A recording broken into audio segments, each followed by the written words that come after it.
¿Me escuchan?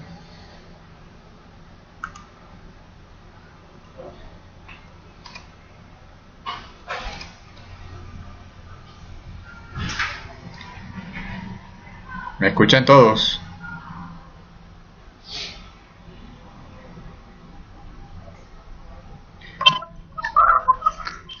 Ok, ok, está bien. Vamos a ver hoy, vamos a seguir con el tema de ANOVA. Vamos a seguir un poquito con la clase pasada, con lo que estábamos viendo, el problema que estábamos viendo, el de los gerentes, que tenían diversos grados de destreza con la parte de las computadoras personales. Se debe recordar que uno de los supuestos en análisis de varianza es que todas las poblaciones siguen una distribución normal con varianza común. Se puede usar la distribución T para estimar los intervalos. La varianza común se estima a través de la media cuadrática de los errores. Ustedes recordarán que en la tabla ANOVA aparecen dos fuentes de variación para el caso que vimos en la clase pasada. Una eran los tratamientos o poblaciones, que en ese ejemplo eran los tres grupos de gerentes con sus diversos grados de destreza, y la otra fuente era lo que se llama la varianza común, que es la propia de las mediciones.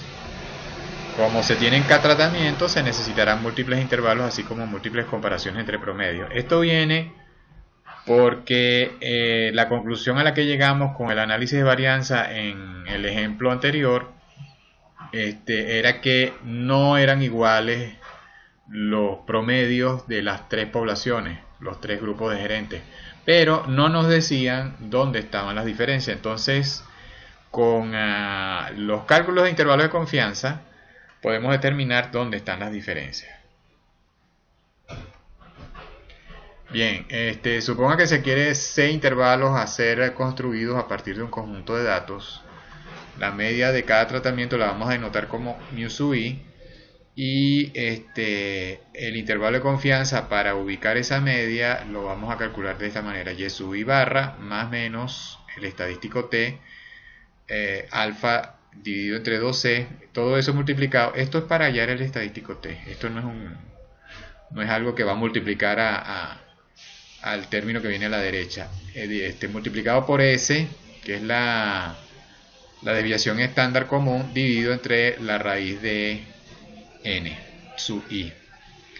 La diferencia entre las medias de dos tratamientos la vamos a calcular por el método de Bonferroni. No es el único, hay varios, pero uno puede usar indistintamente uno u otro y siempre se llega a la misma conclusión.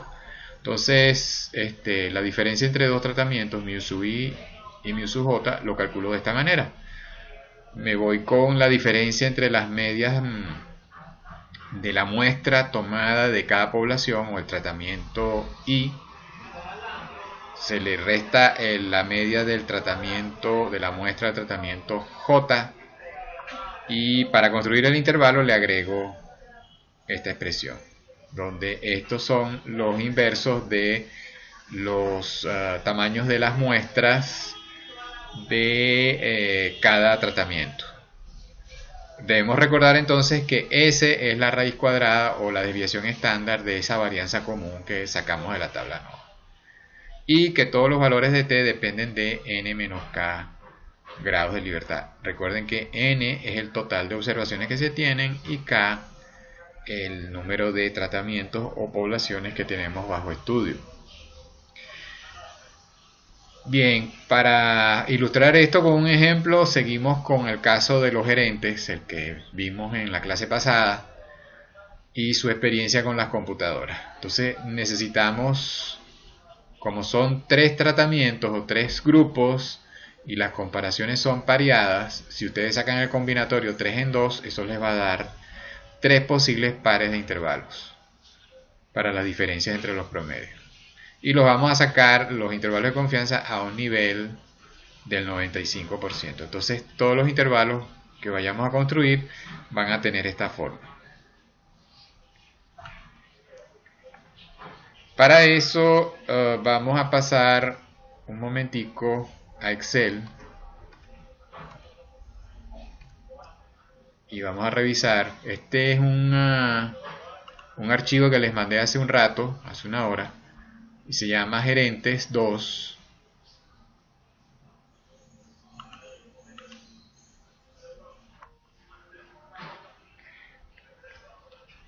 Alguien se unió ahorita, déjenme ver.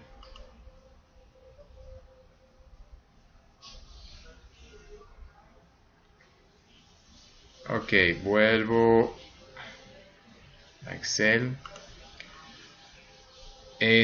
Abran el archivo que se llama gerentes 2 y van a encontrar una pestaña cuyo nombre es intervalos. Allí yo calculé uno de los 3 posibles intervalos. Alguien pudiera preguntarse, bueno, ¿y cómo llegó a que son 3? Bueno, son 3 tratamientos. Yo voy a hacer las comparaciones por pares. Y como dije antes, eso es un combinatorio de 3 en 2. Si nadie se acuerda o alguien no se acuerda cómo calcular un combinatorio, Excel trae la fórmula, se las voy a mostrar. Eso está en la categoría matemáticas. Buscan por la C. Y debe ser este combinatorio. Devuelve el número de combinaciones para un número determinado de elementos.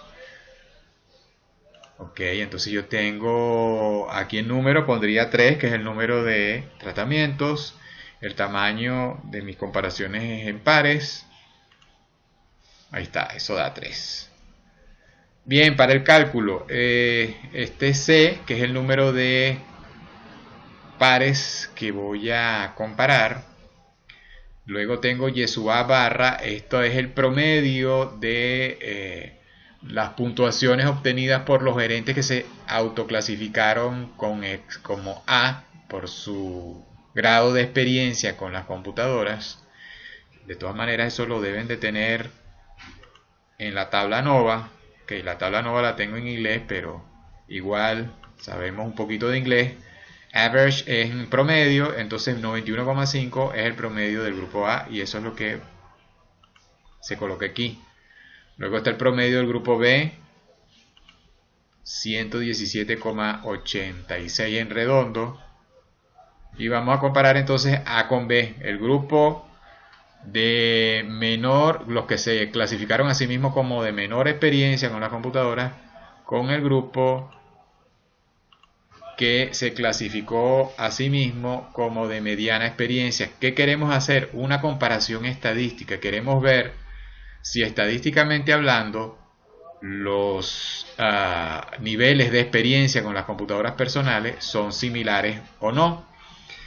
Y eso lo hacemos calculando el correspondiente intervalo de confianza de las diferencias. ¿Qué otra cosa necesitamos? Necesitamos la varianza común, que la hemos denotado con S. Esa varianza común sale, perdón, la desviación estándar común es S. La varianza común sale de la tabla NOVA. Aquí en inglés se llama Within Groups, en español la llamamos la fuente de variación de los errores de las mediciones. Esa varianza dio 198,85. Si le sacamos la raíz cuadrada, que fue lo que hice yo aquí, obtenemos 14,10. Esa es mi desviación estándar. El estadístico T también lo calculo usando Excel. Se llama la función distribución T inversa y aquí están los datos. Los grados de libertad son 16. Eso sale también de aquí. Los grados de libertad de los errores.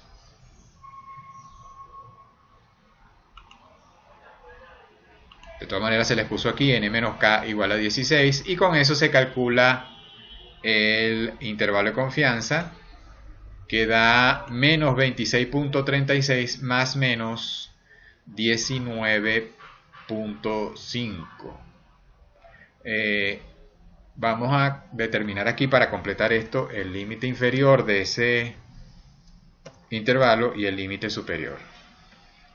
Si alguien tiene una pregunta, alguna duda, prenda el micrófono y la formula, por favor. Entonces el límite inferior sería 26,36 negativo menos 19,5 y el límite superior sería otra vez 26,36 negativo, pero ahora sumo 19,5. El intervalo está dando menos 45,87 hasta menos 6,85. Está dando ambos negativos. Yo estoy restando A le estoy restando B.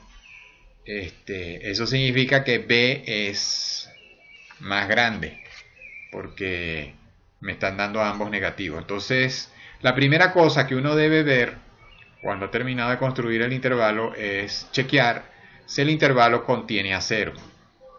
De su curso de estadística, si ustedes vieron el tema de intervalos de confianza, si ustedes están comparando dos medias, de la manera que lo estoy haciendo yo aquí, con la resta, y construían el intervalo de confianza, y el intervalo cruzaba por cero, se decía entonces que estadísticamente hablando no había diferencia entre las dos medias. En este caso, el intervalo no cruza, no contiene a cero. Eso significa que sí hay diferencia estadística entre los dos grupos A y B. Y como está dando negativo, eso significa que el grupo B tiene, estadísticamente hablando otra vez, más destreza con las computadoras personales que el grupo A. Entonces, sí, ya aquí estamos comprobando, estamos ratificando lo que había dado ANOVA, que ANOVA había dado que, recordarán, por este 19 que es mayor que este F crítico, o este P valor que dio menor que el alfa que usamos, que era 0,05, ANOVA rechazaba la hipótesis nula que sostenía que las tres medias, μ1, μ2 y μ3, son iguales. Lo único que no nos decía ANOVA dónde estaba la diferencia. Aquí ya conseguimos una diferencia entre A y B. Esto se puede repetir comparando A con C y B con C. Son las dos comparaciones que nos faltaban. Eso se los dejo a ustedes como ejercicio. Aquí tienen todos los datos. Lo que le falta lo sacan de aquí de la tabla ANOVA y con eso construyen los dos intervalos que faltan. Que serían, vamos a copiarlo aquí un momentico.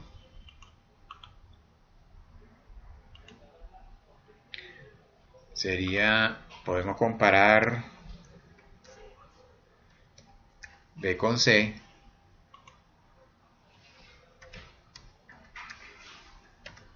Y la otra comparación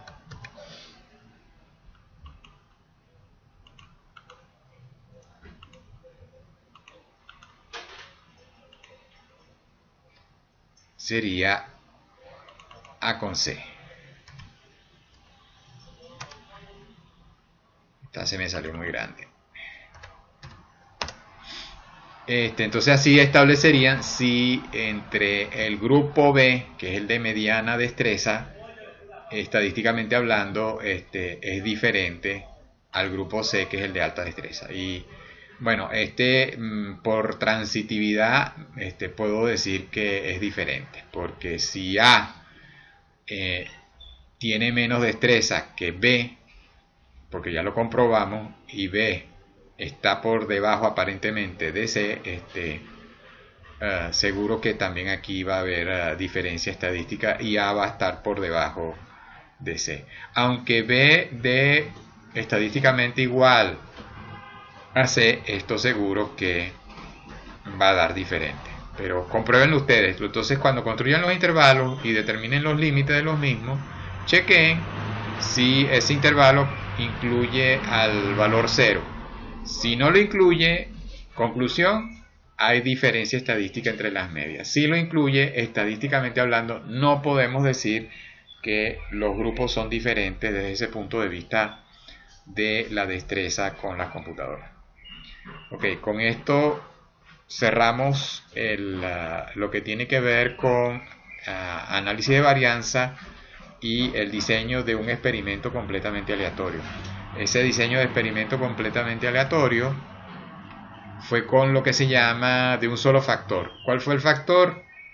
el grado de destreza que hay o que puede existir entre las tres poblaciones que estamos estudiando. Eso se refleja en la tabla NOVA como una sola fuente de variación diferente a la de los errores. Ahora vamos a ver otro caso en donde vamos a aplicar análisis de varianza, pero para lo que se llama un diseño de bloque aleatorio. En este diseño, solo una fuente de variación se especifica, este diseño que se llama completamente aleatorio, que fue el que hicimos en el caso anterior, el caso de los gerentes y la destreza con las computadoras, hay una sola fuente de variación, que la que especificamos en ese caso era el grado de destreza de los gerentes. Sin embargo, las medidas de interés están sujetas a otras fuentes de variación, además de los tratamientos bajo estudio. Eso es algo que sucede con mucha frecuencia. Ejemplo, supongamos que un ingeniero está estudiando el rendimiento de 4 marcas de gasolina. Si en el estudio se usa más de un carro, entonces los carros se convierten en otra fuente de variación. Pongamos que tenemos 3 carros y los 3 carros son de 3 marcas distintas. Uno es un Volkswagen, otro es un Chevrolet y el tercero es un Ford. Entonces todos sabemos por experiencia que unos ahorran más gasolina que otros, o unos consumen más gasolina que otros por kilómetro. Entonces allí, al hacer la prueba de las 4 marcas de gasolina, no vamos a estar claros, si empezamos a tomar las medidas sin hacerlo apropiado, si hay diferencia en el rendimiento de las gasolinas, o esa diferencia se debe al rendimiento que tienen los carros por el consumo de las mismas. Entonces, para controlar esa fuente adicional de variación que son los carros, habría que usar cada marca de gasolina en cada carro por lo menos una vez y medir. En este tipo de experimentos, las marcas de gasolina son los tratamientos. A mí lo que me interesa establecer es si hay diferencia en el rendimiento de las gasolinas, y a los carros, que son la otra fuente de variación que he detectado y que puedo controlar, lo voy a llamar bloques, porque simplemente voy a diseñar el experimento de forma tal que yo pueda bloquear esa fuente de variación. Entonces vamos a llamar a las marcas de gasolina A, B, C y D, y a los carros los vamos a llamar 1, 2 y 3. Esto sería un posible diseño. Aquí tengo las 3 marcas de carros, y el orden que yo voy a probar las marcas de gasolina, que son A, B, C y D, luego de hacer una selección aleatoria, pongamos que yo agarré 4 papelitos, a uno le puse A, a otro le puse B, al tercero C y al cuarto D, los metí en un sombrero y los revolví, y fui sacando esos papelitos sin ver qué decía adentro. Pongamos que yo los había metido doblados, ¿no? Entonces los saqué sin saber qué era el papel que estaba sacando. Luego lo abría y ahí iba anotando. Esa es una manera de establecer la aleatoriedad. Entonces este fue el orden en que me dio. Por ejemplo, para el carro 1, probé primero la marca B de gasolina, luego la marca A, después la C y después la D, y así para los otros casos.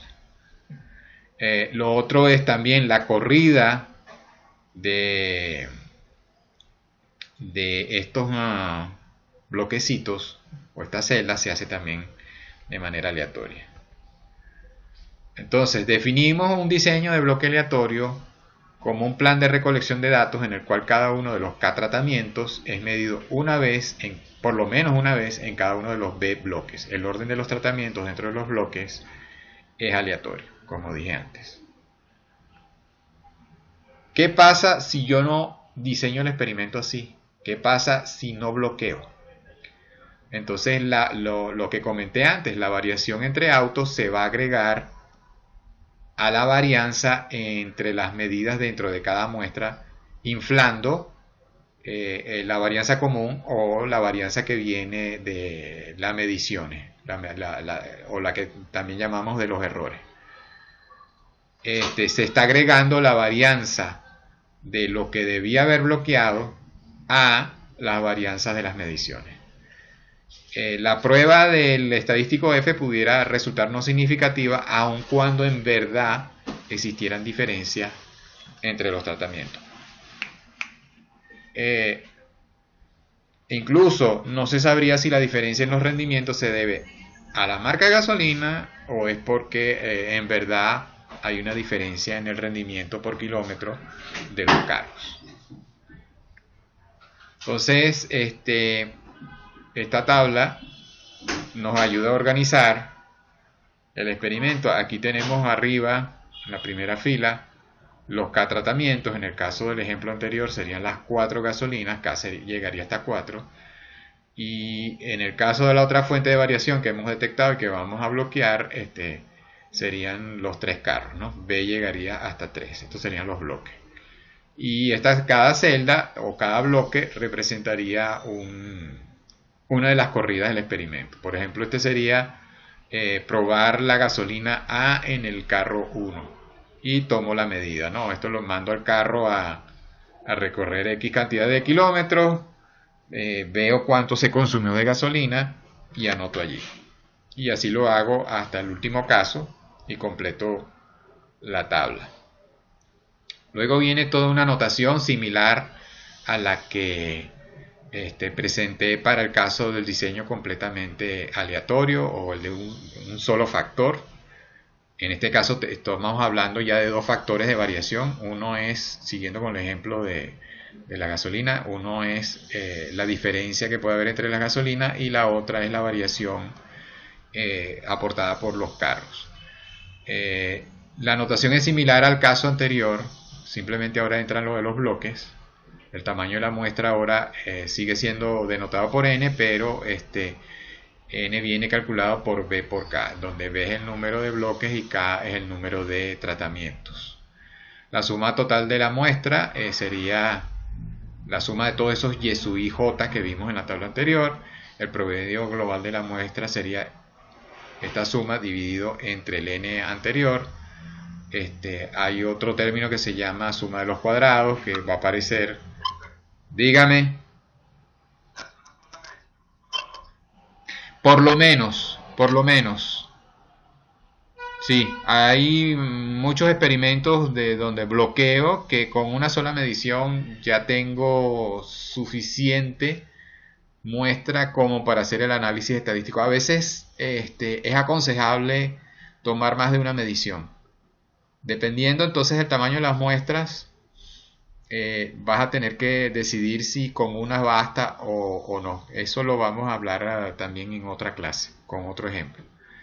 Bien, entonces recordemos que hay K tratamientos y B bloques. Entonces, la hipótesis que vamos a chequear con análisis de varianza es otra vez si las medias de los tratamientos son iguales. En este caso serían el rendimiento de las gasolinas A, B, C y D es igual, no hay diferencia entre las gasolinas, o la hipótesis alterna, al menos 2 gasolinas se diferencian. El estadístico de prueba otra vez va a ser F, que lo calculamos como la relación entre la varianza que viene de los tratamientos dividida por la varianza de los errores. Partimos otra vez de 2 supuestos. Cada población, que en este caso es una combinación tratamiento-bloque, esa es la diferencia con la población anterior, del caso anterior, el caso del martes, las poblaciones eran los tratamientos, ahora no, ahora las poblaciones son esta combinación tratamiento-bloque, es decir, cada celda en mi tabla. Estas poblaciones tienen una distribución probabilística normal y son independientes. Y volvemos a lo anterior, una aproximación a la normal es suficiente. Y las varianzas de las poblaciones son iguales. Otra vez, una aproximación que sean aproximadamente iguales también es suficiente. La región de rechazo entonces viene dada por Cuando calcule f a través de esta cuenta, la voy a comparar con una f tabulada. En el caso nuestro, ANOVA de Excel lo calcula, y si no, la podemos sacar por una función que trae Excel, que la vimos en la clase del martes. Era distribución f.inv.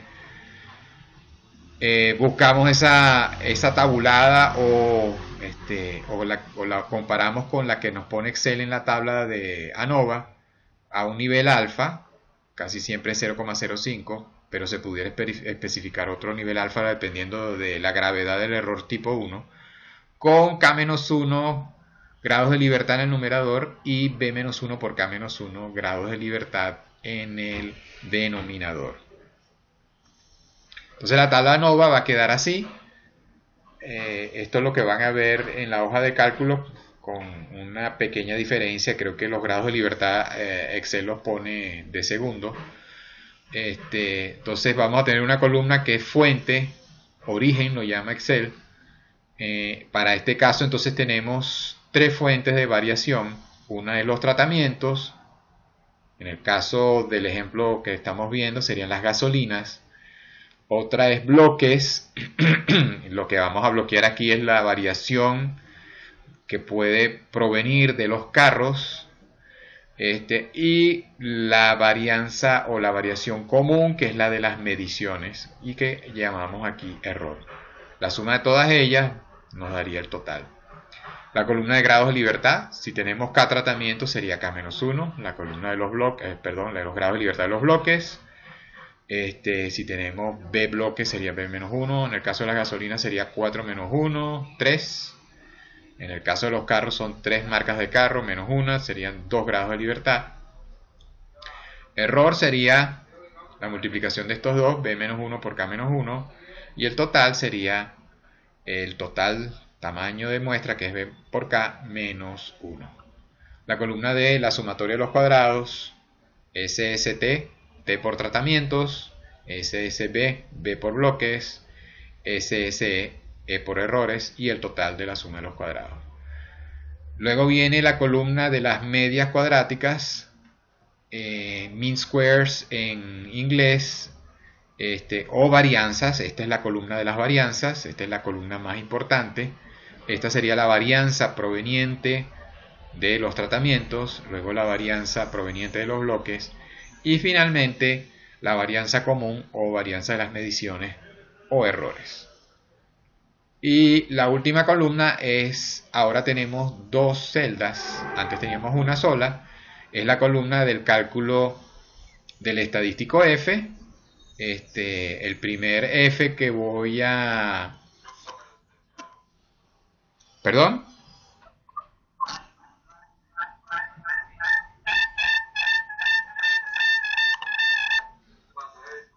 ¿Hay alguna pregunta o fue accidental que alguien encendió el micrófono? Bueno, estaba hablando de la columna del estadístico F. Ahora voy a determinar dos F. Uno tiene que ver con los tratamientos. Entonces divido la varianza de los tratamientos entre la varianza común, y eso me da el primer F. Y el segundo F es la varianza de los bloques, y lo divido entre la varianza común. Esto me va a permitir determinar, comparándolo con el F crítico, que ANOVA nos va a poner, o Excel nos va a poner en la tabla ANOVA automáticamente. Y ahora,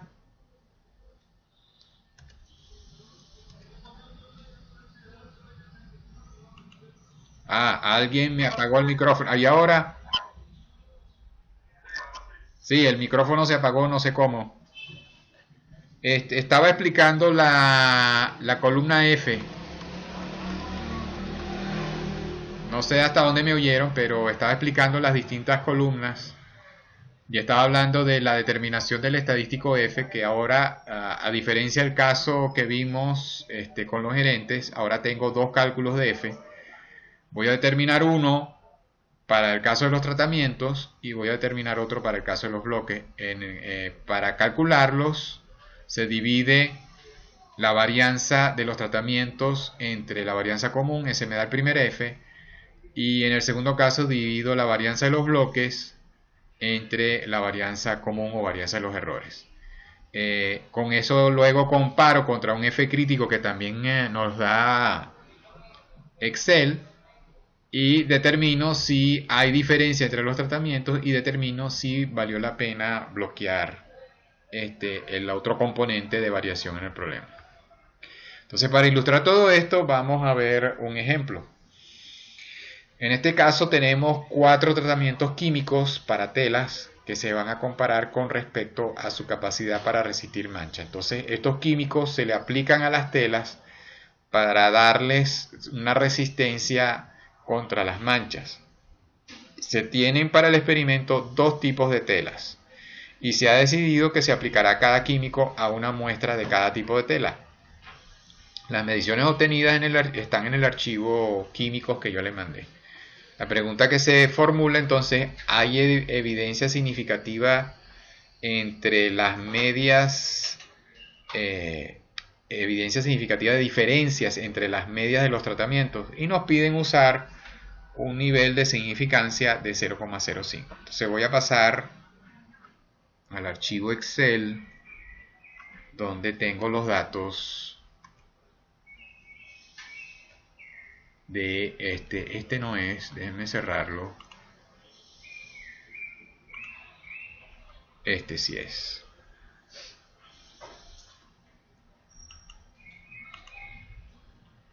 Ok, aquí están los datos ordenados.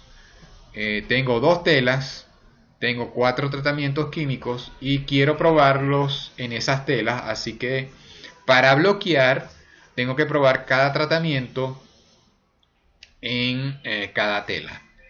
Se tienen unas mediciones, no nos dan información, pero podemos suponer que mientras más grande el valor, mayor resistencia a las manchas presentaron las telas.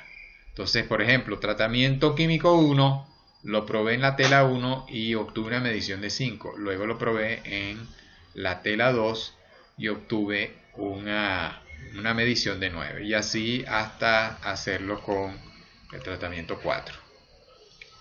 Bueno, luego aquí hay una columna de totales. Esto simplemente suma los valores en cada fila.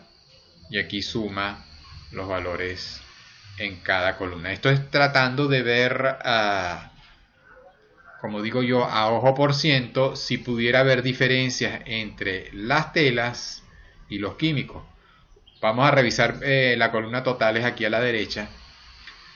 Por ejemplo, la suma para el tratamiento 1 dio 14, la otra, el tratamiento 2 dio 11, el tratamiento 3 dio 21, el tratamiento 4 dio 10. Bueno, hay uno que se despega notablemente, que es el tratamiento 3. Pareciera que el tratamiento químico 3 es el más efectivo con esto de dar resistencia a las telas contra las manchas. Los otros se parecen un poco, ¿no? Quizás el 1 se despega un poquito. En cuanto a las telas, viendo también a pura vista, pareciera que las telas 2, la tela tipo 2, como que agarra más resistencia a las manchas que la tela tipo 1.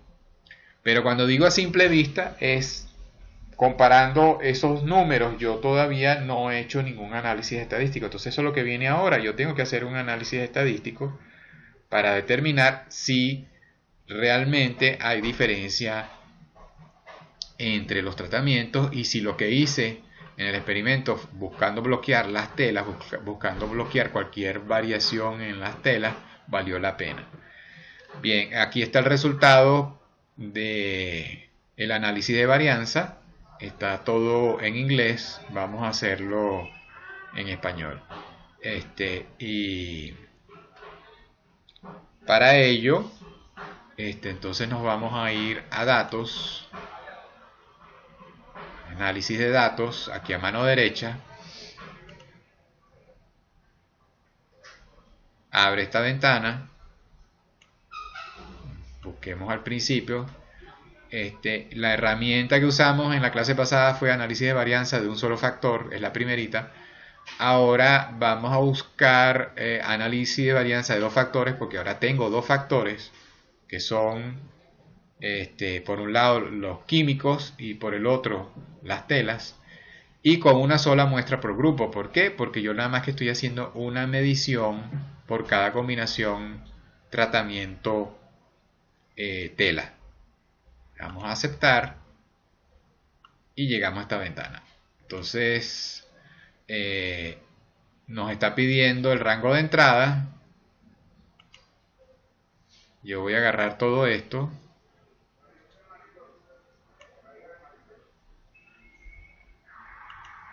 Como estoy agarrando los rótulos, es decir, la identificación de los cuatro químicos y de las dos telas, tengo que marcar allí. Vamos a dejar ese nivel de significancia de 0,05 porque fue el que nos pidieron en la lámina de PowerPoint. Opciones de salida, si quiero que él ponga los resultados en la misma hoja de cálculo, entonces selecciono rango de salida. Si quiero en una hoja nueva, tendría que seleccionar aquí, y si quiero en un archivo diferente, aquí. ¿Sí? ¿Pregunta? ¿No? Ok.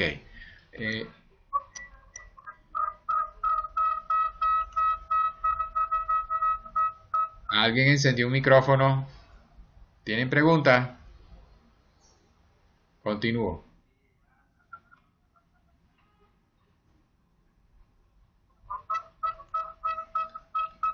Ok, voy a colocar los resultados aquí abajo.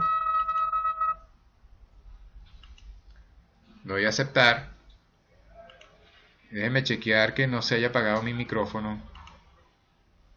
Ok, no se ha apagado. Vuelvo entonces a Excel.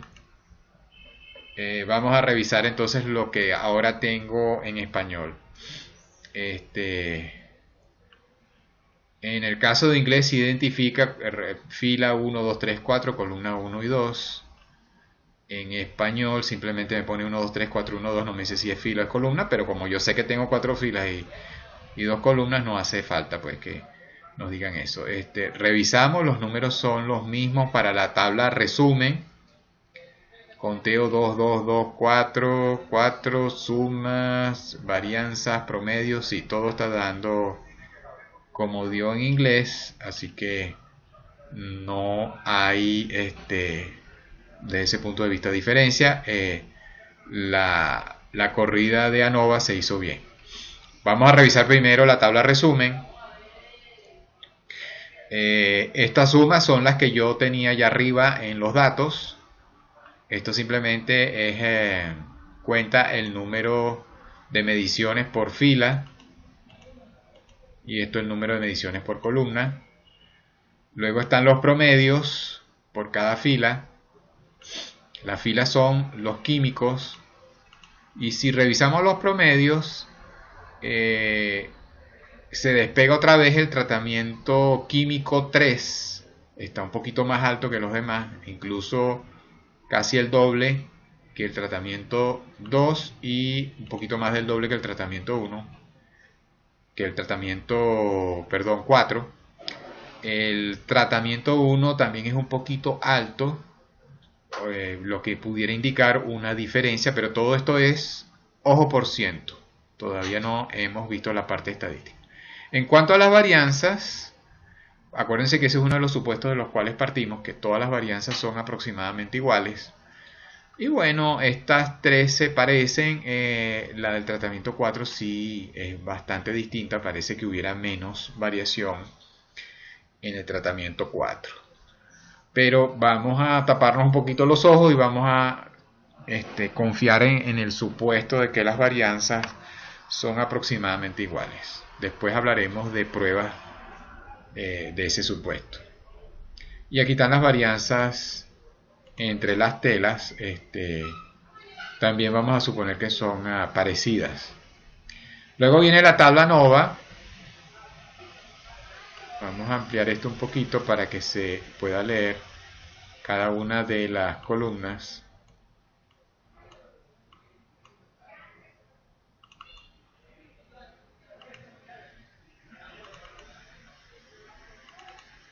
Ok, voy hacia la izquierda. Tenemos entonces la primera columna que yo en PowerPoint llamo fuente de las variaciones, aquí se llama origen, es la misma cosa. En filas tenemos los químicos, podemos reemplazar esto para que sea mejor la lectura. En columnas tenemos las telas.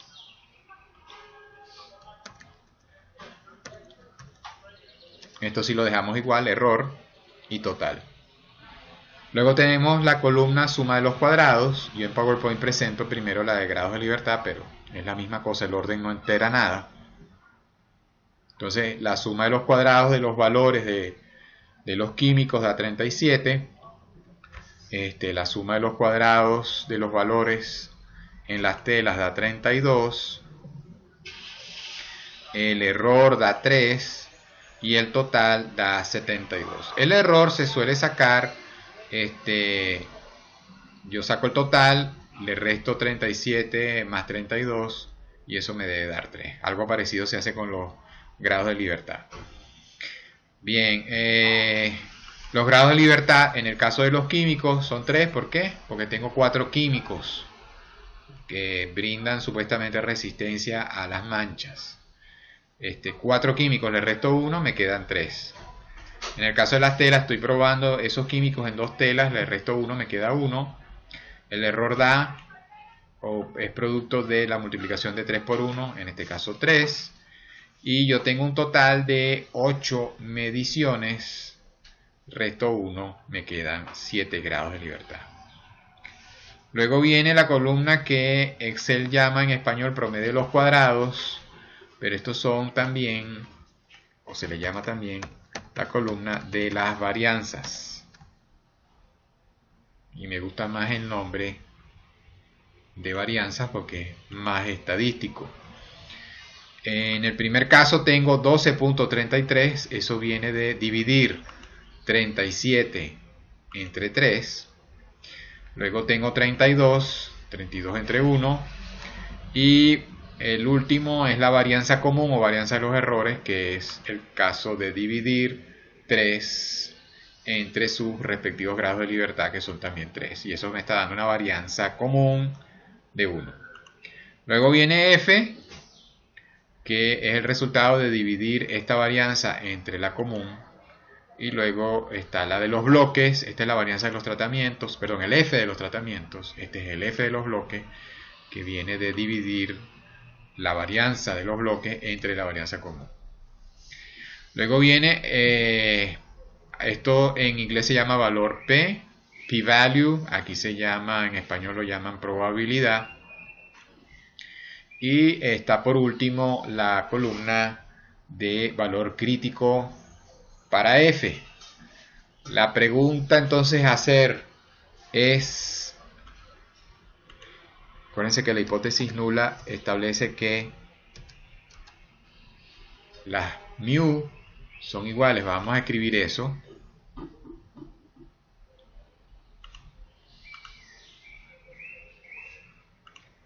Voy a buscar los símbolos entonces. Necesito la letra mu.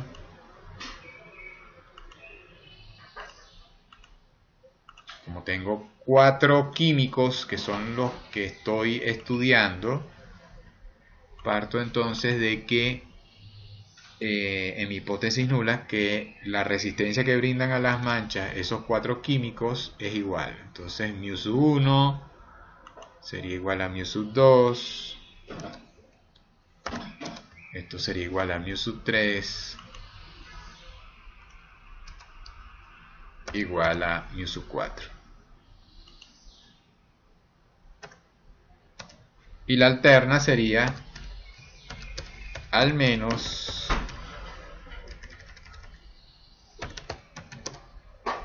hay un par que se diferencia.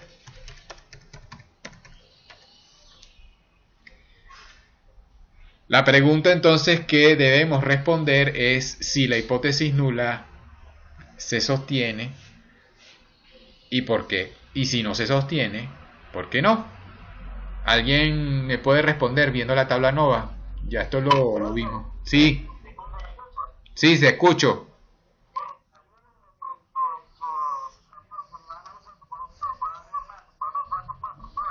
Ya voy. Déjame volver entonces a la otra pantalla.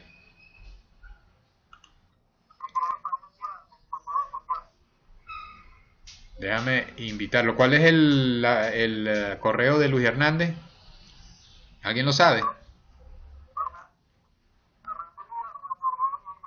Ok.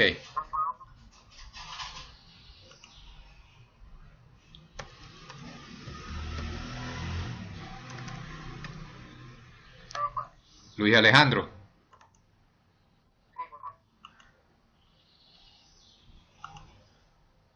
Listo.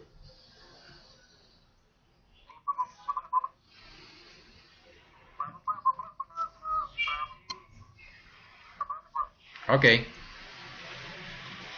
Vamos esperando.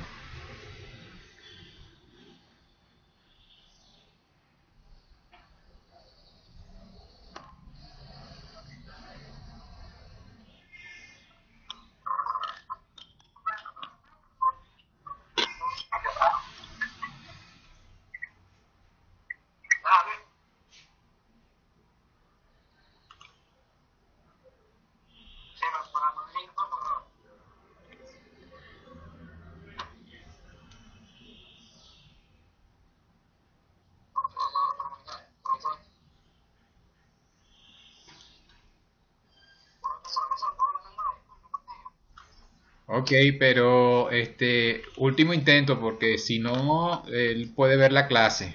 Yo la estoy grabando. Ahí va. Permitir, invitar. Ahí está. Otra vez le mandé la invitación.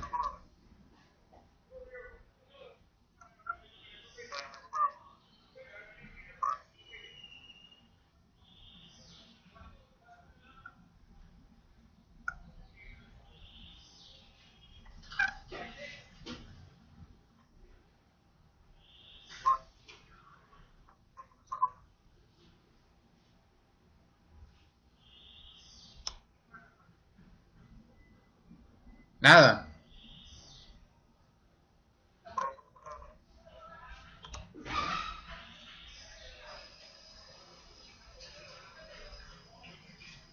Bueno, mientras Luis se conecta, la pregunta que hice, a ver quién me la puede contestar. ¿Qué concluimos con respecto a las hipótesis? ¿Y por qué?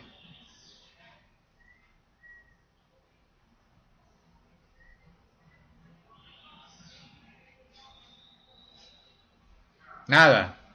Nadie me sabe decir. Lo vimos en la clase pasada. Bien, hay dos maneras de concluir. Una es comparando la f correspondiente con el valor crítico de f. Y la regla es que rechazamos la hipótesis nula si esta f es mayor que el valor crítico. Este, sí, dime.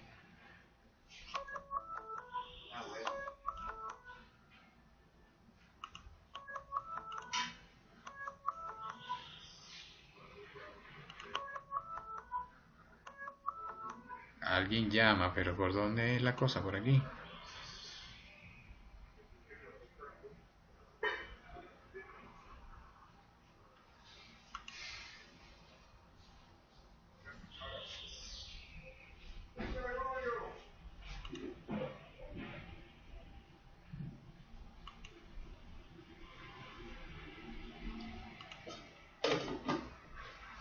Bueno, era Luis. ¿Me están escuchando? Ok, continúo. Estaba diciendo que una forma es comparando el F correspondiente. Este sería, este 1233 es el F de los químicos. Uy, otra vez. Luis, déjanos dar la clase. Si no te puedes conectar,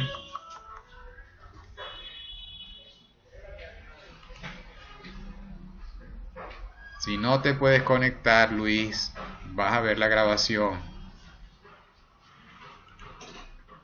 Es que no voy a hacer una videollamada individual.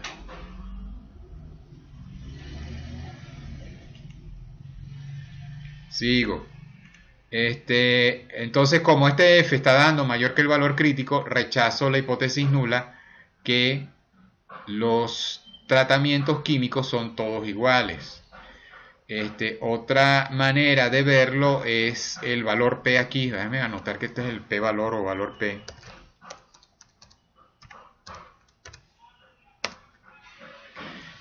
Como hicimos esto a un alfa de 0,05, este valor P, que es 0,034, está dando menor, por lo tanto, que ese 0,05, por lo tanto, rechazo la hipótesis nula que los químicos brindan una resistencia a las manchas, a las telas, iguales. Entonces vamos a escribirlo aquí.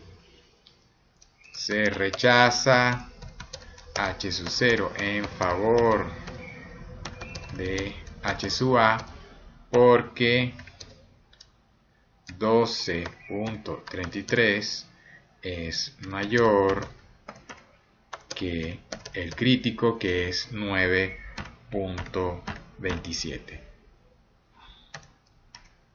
También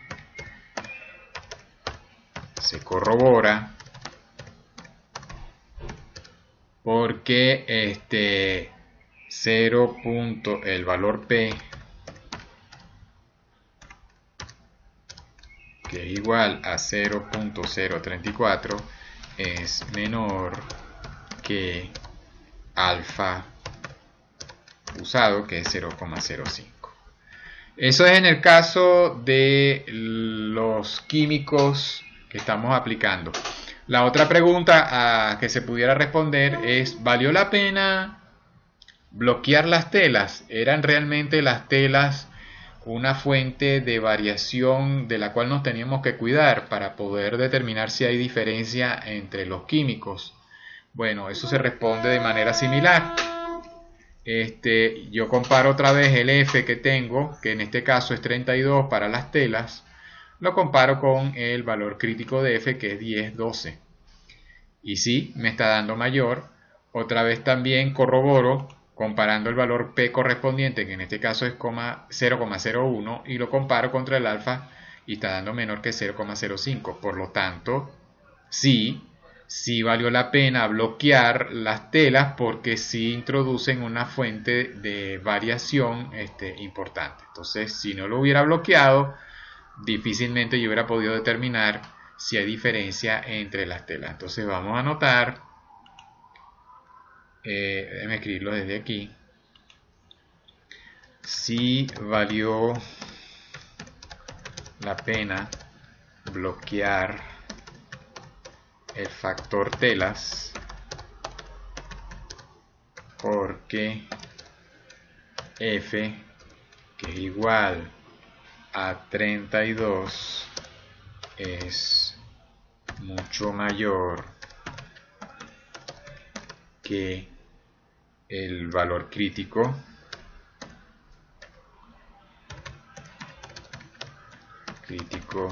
de F, que en este caso es igual a 10.12. Esto se confirma comparando alfa, que es igual a 0.05, que es mayor que el valor P obtenido para las telas, que es igual a 0.01 y por tanto mayor.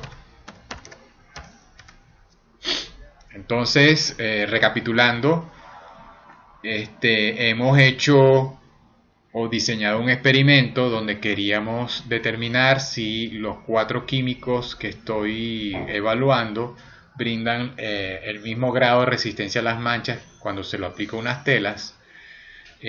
Sospeché que las telas podrían ser una fuente de variación, que algunas telas fueran más susceptibles de brindar resistencia a las manchas una vez que se le aplique el químico que otras. Entonces diseñé el experimento de forma tal de bloquear esa posible fuente de variación. Tomé las medidas, tomé las mediciones.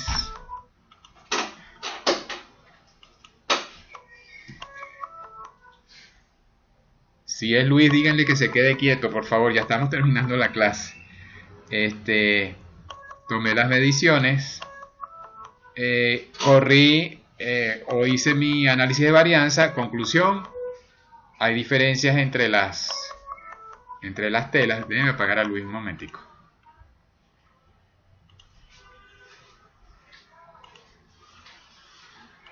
Gracias por su paciencia.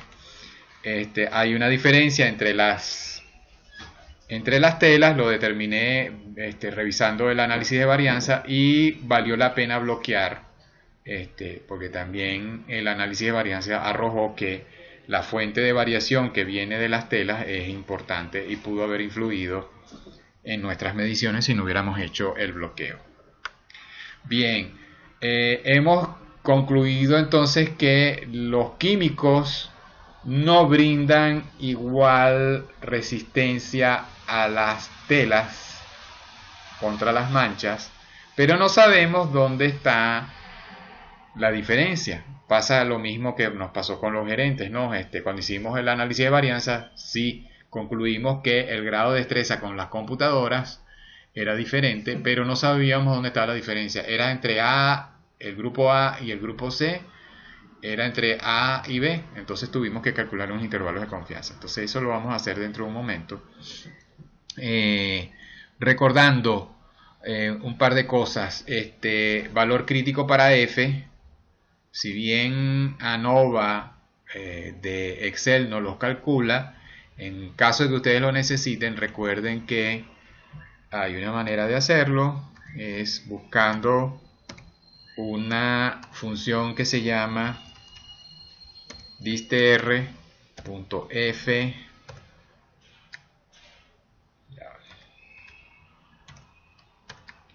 .ind, aquí está en la lista. En probabilidad usamos la de alfa, 0.05. Aquí yo separo con comas. Grados de libertad serían los del numerador, que en este caso es 3, de los tratamientos, y grados de libertad serían los del denominador, que serían los de el error, que también son 3. Cierro paréntesis y ahí está 927. Similar para el caso de los bloques, lo pueden calcular.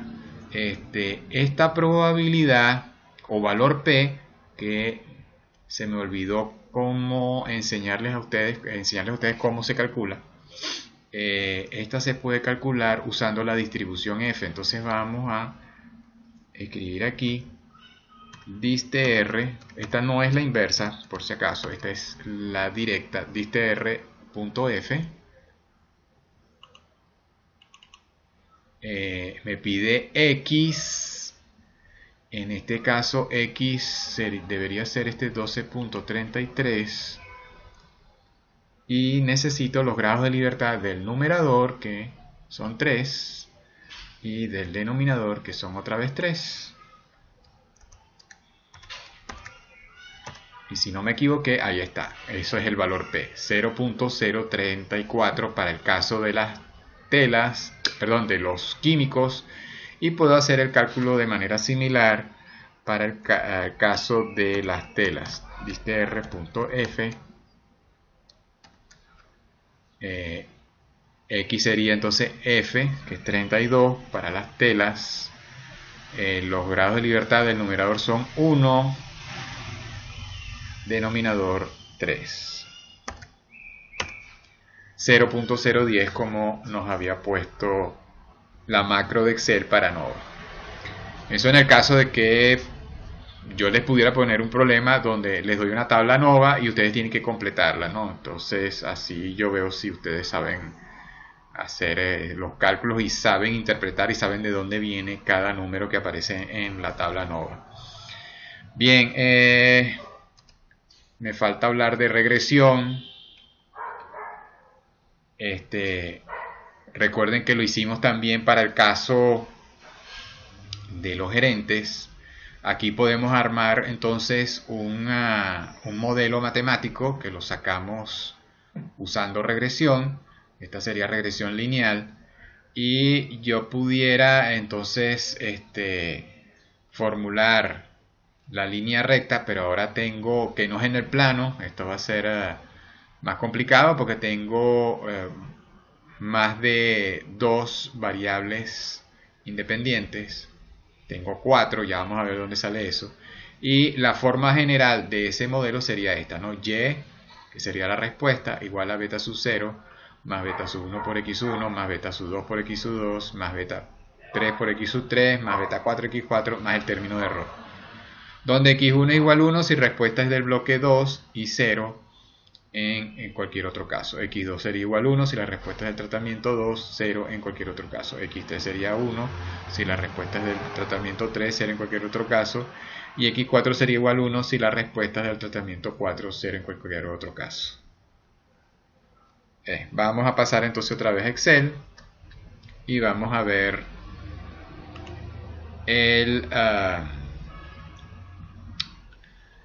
la hoja de regresión. Ya yo tengo ahí los cálculos hechos. He ordenado entonces mi variable dependiente, que sería el grado de resistencia a las manchas, y estoy diciendo que eso depende de 4 variables. Vamos a ver de dónde salen las variables. Eso depende entonces en términos generales o macro, sería depende de qué químico esté usando y depende de qué tela, a qué tela le esté aplicando el químico. Entonces, ustedes recordarán que en el caso de los gerentes yo les dije, vean, si quieren saber cuántas variables independientes son, vean el número de grados de libertad que hay en tratamientos, en la fila de tratamientos de la tabla NOVA. De manera parecida lo hacemos aquí. Me voy otra vez a datos porque aquí es donde tengo la tabla NOVA. Y para el caso de los químicos yo tengo 3 grados de libertad. Entonces tendría X1, X2 y X3. Y para el caso de las telas tengo un grado de libertad, ese sería X4. Entonces por eso ustedes ven X1, X2, X3 y X4.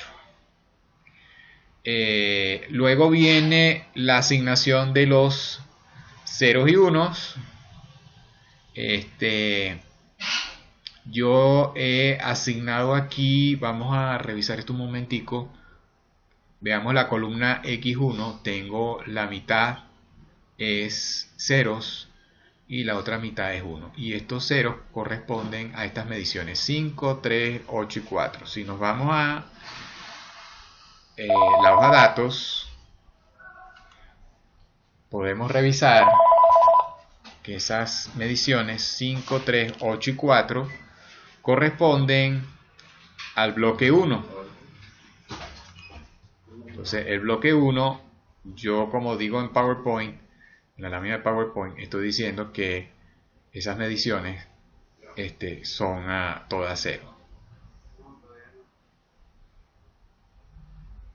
Las que son 1, 9, 8, 13 y 6 corresponden al bloque 2 y al bloque 2 le estoy identificando con 1. Luego voy con la columna esta, X2.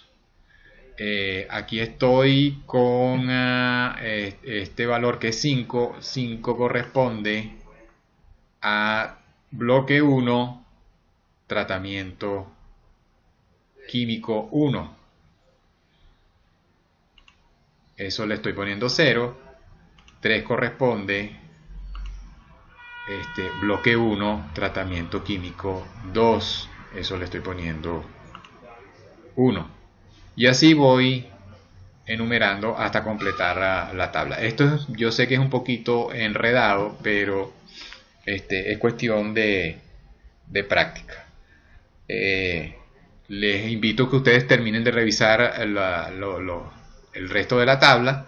Lo que sigue entonces es, una vez que se haya armado es correr la herramienta de regresión. Para eso nos vamos a ir a datos, análisis de datos, y buscamos aquí regresión. Vamos a aceptar. El rango Y de entrada entonces sería esta columna, y el rango X de entrada serían las restantes columnas, y estoy escogiendo o estoy seleccionando también, como ustedes ven, la primera fila, ¿no? Como hice eso, tengo que marcar rótulos aquí.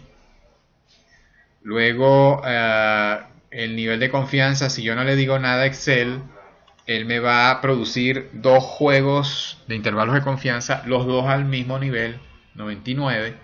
Entonces, para cambiar eso y me produzca un juego con un nivel de confianza y otro con un nivel diferente, pongo aquí 99. Eso significa que un juego de intervalos de confianza va a salir a 99 y el otro, él siempre lo calcula a 95. Luego aquí está rango de salida. Voy a seleccionar un sitio en la tabla. Vamos a poner la fila 50 donde él me va a escribir. Y no va a chocar con nada lo que ya tengo escrito. Y aquí tengo otras opciones que son escoger residuales, curva de regresión ajustada, gráfico de residuales, gráfico de probabilidad normal. Por ahí ya yo vi que tengo un gráfico de probabilidad normal. Yo lo voy a explicar ahorita y cuál es el propósito de eso. Mientras tanto, vamos a conformarnos con que escriba en la celda 50. Ahí está. Ya me escribió. Ustedes, si quieren, comparan. Vamos a comparar rapidito la tabla resumen con la de arriba, que dice Summary. Y deberían dar los mismos números: 0.978, 0.95, 0.90, 1.8, 0.978, 0.95, 0.90, 1.8. O sea que estamos bien. Vamos a revisar la tabla.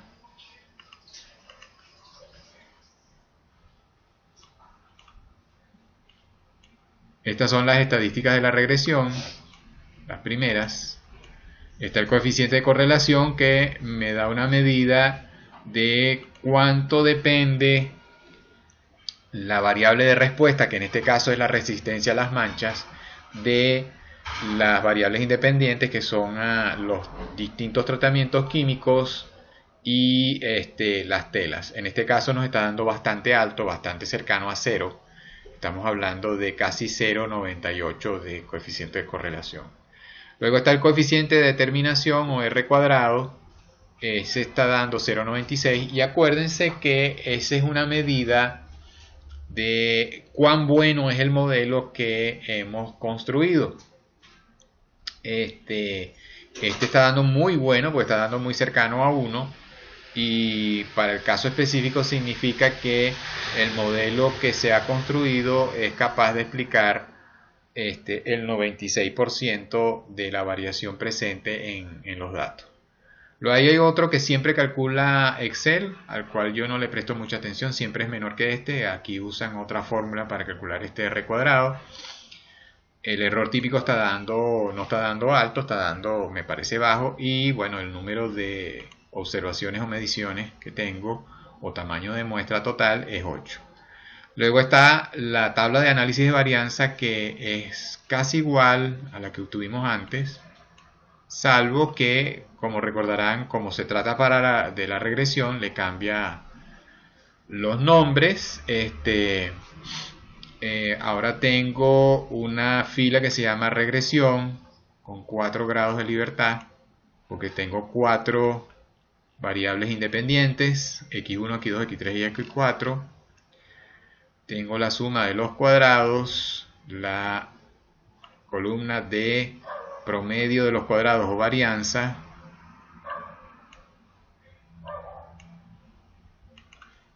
estas son las varianzas. Tengo f y tengo valor crítico de f. Luego está la de los residuos, así se llaman los errores en regresión, residuos.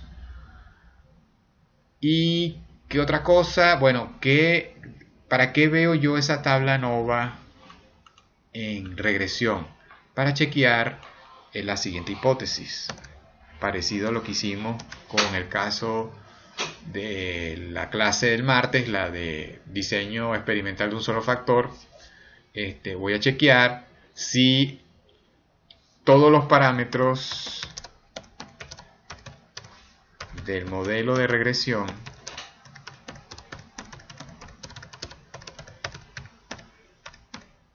son iguales a 0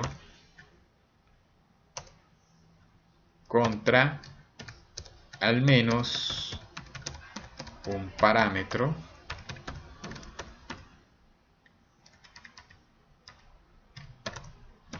es diferente de 0. Y eso lo hago de manera similar a como lo hice con la tabla ANOVA que está en la hoja de datos. Comparo este f con el valor crítico y me está dando mucho más alto, lo que significa que rechazo la hipótesis nula que todos los parámetros del modelo de regresión son iguales a 0. Esto es lo mismo que decir que mi modelo de regresión es inútil, no me va a servir de nada. Y esto me está diciendo que no es así. Entonces aquí podemos concluir: se rechaza h sub 0 en favor de h sub a. El modelo presenta al menos un parámetro diferente, con valor diferente a 0. Dígame.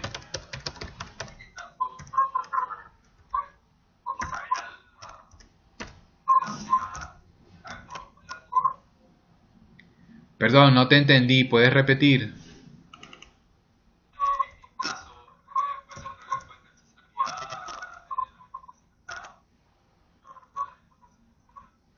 ¿En qué caso? Si este f te da menor que el valor crítico o el valor p, que esta es una de las cosas que tiene Excel, en este caso en regresión no te calcula el valor p. Si el valor p te da ¿cómo se llama? Te da inferior a, te da superior a alfa. Vamos a calcular el valor p ya que sabemos calcularlo. Y vamos a compararlo con alfa. En este caso, como estoy rechazando la hipótesis nula en favor de la HA, el valor P pronostico que debe dar menor que 0.05 para que se confirme lo que acabo de decir comparando F con su valor crítico. Entonces, para calcular el valor P, uso la función que trae Excel que se llama distribución F. X sería este F que es 1725 y los grados de libertad serían 4 en el numerador, 3 en el denominador. Entonces esto debe dar menor que 0.05. Efectivamente está dando 0.02. Confirmo a través del valor P que debo rechazar la hipótesis nula. Entonces, si la pregunta era ¿cuándo favorezco a HA?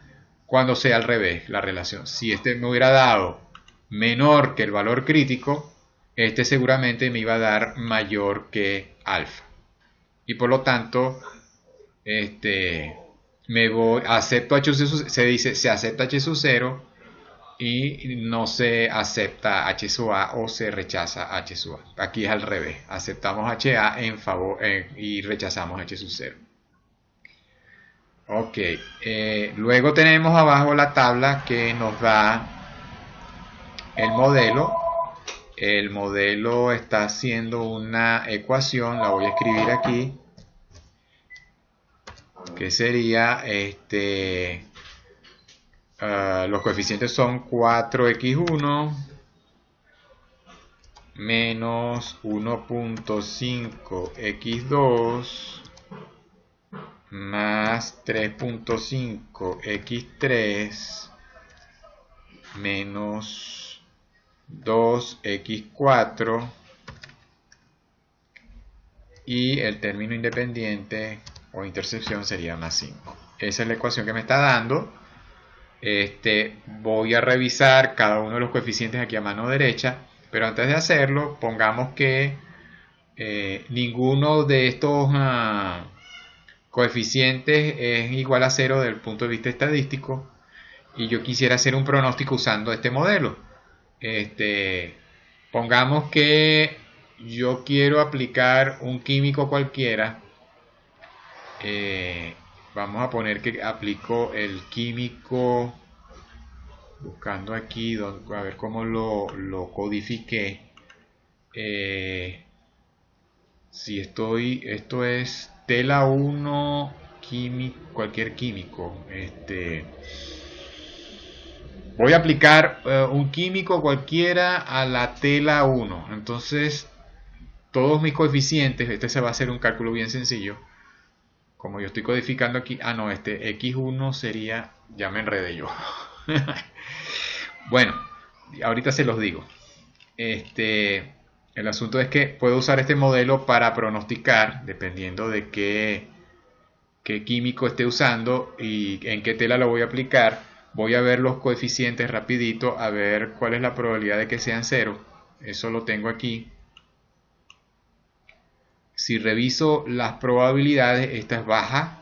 Esto significa que el término de intercepción no va a ser 0. Esta también es baja. Siempre las comparo contra alfa 0,05. Este no sería 0. El de X2 sí me está dando alta. Esto significa que este término, estadísticamente hablando, da 0 el coeficiente. Este es menor que 0,05 y este está dando alto. Este sería mayor que 0,05. Eso lo corroboramos o lo confirmamos, lo que son altos, que esté 0,23. Fíjense, el intervalo de confianza 95 pasa por 0. Entonces, estadísticamente hablando, este coeficiente sería 0. Y este otro, que tiene una probabilidad alta, también pasa por 0. Tanto a un nivel de confianza del 95 como a un nivel de confianza del 99. Entonces yo pudiera simplificar mi modelo haciendo 0 el coeficiente que es 1,5 y haciendo 0 el coeficiente que es 2. Entonces mi modelo quedaría más simple. Sería y igual a 4x1 menos 1,5 x2 más ¿cuál era el otro que había dicho? ¿Cuáles son los que dije? X, este es X, no, x2 es 0, así que me lo quito de encima, más 3x3, x4 dije que estadísticamente era 0 y pongo aquí 5. Entonces mi modelo quedaría simplificado si parto de que estos señores x2 y x4 son estadísticamente 0. Lo otro es lo de pronosticar. Creo que yo escribí aquí una tabla, no me acuerdo si tenía un ejemplo. Ok, aquí estoy hablando de que la regresión confirma que no todas las medias de los tratamientos son iguales. Serían los valores esperados para Y1, Y2, Y3 y Y4. Sería tratamiento 1, tratamiento 2, tratamiento 3 y tratamiento 4. Para el tratamiento 1 sería A más B, si estoy usando este modelo. Para el tratamiento 2 o químico 2 sería A más B más C. Para el tratamiento 3 sería A más BD y para el tratamiento 4 A más B. Esto siempre usando este modelo que tengo escrito aquí. Aquí está como resumido lo que les he venido diciendo. La conclusión es que no todas las medias de los tratamientos son iguales, pero igual que en el caso anterior, no sabemos dónde está la diferencia. Entonces para ello tenemos que construir los intervalos de confianza. Voy a pasar un momentico a PowerPoint. Entonces los intervalos los vamos a calcular de manera similar al caso de un solo factor o diseño completamente aleatorio, y vamos a usar el método Bonferroni. Entonces nuestra ecuación va a quedar así. Voy a tener la diferencia entre los químicos. Voy a usar un estadístico T. Tengo que determinar la desviación estándar, que la saco de la varianza común, y eso lo multiplico por la raíz cuadrada del inverso de el número de bloques. Los valores de T dependen entonces de K-1 por B-1 grados de libertad. K es el número de tratamientos. En el caso del ejemplo son 4 químicos, sería 4 aquí, entonces me queda 3. Y B es el número de bloques, en este caso son el número de telas. Serían 2, menos 1 da 1, entonces 3 por 1 me da 3. 3 grados de libertad sería para buscar el estadístico T. Vamos a revisar en Excel el cálculo. Yo hice el cálculo para un caso.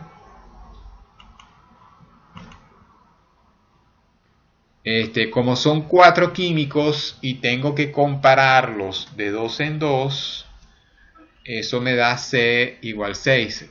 Otra vez es un combinatorio, ahí está la fórmula. ¿Cuántos pares puedo formar a partir de 4 elementos? Los 4 elementos son los 4 químicos, eso me da 6. Yo debería calcular entonces 6 intervalos de confianza. No los calculé todos, calculé uno. Allí están los distintos datos. Algunos de ellos se sacan de la tabla NOVA que está en la hoja de datos, y el cálculo dio que el intervalo da 1,5 más menos 4,85. Vamos a calcular los límites a ver si esto cruza por 0. El límite inferior me da 1,5 menos 4,857, y el límite superior da 1,5 más 4,857. Como ven, el intervalo cruza por 0, incluye el 0. Entonces, desde el punto de vista estadístico, no hay diferencia entre el químico 1 y el químico 2. Desde el punto de vista estadístico, la resistencia que brindan a las manchas químico 1 y químico 2 son iguales. Habría que hacer esta comparación con el resto. Faltan 5 intervalos, y los que deberían concluir, si no me falla la memoria, yo no lo tengo aquí, pero lo que deberían de concluir es que el químico 3 es el que se diferencia. No me acuerdo del químico 1 con otros. Bueno, fíjense que el químico 1 y el químico 2 no se diferencian, pero sí deberían de encontrar que el químico 3, cuando lo comparen con los otros, debería haber una diferencia. Es decir, se deben de encontrar un intervalo de confianza en el cual no se incluye al 0. Bien, son las 12. Con esto concluimos esta clase. ¿Hay alguna pregunta?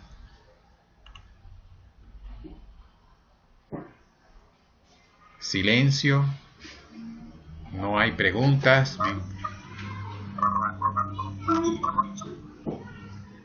No te entendí, no te entendí. ¿Puedes repetir? Si no te vuelvo a entender, escribe ahí en el chat un momentico a ver cuál es la pregunta.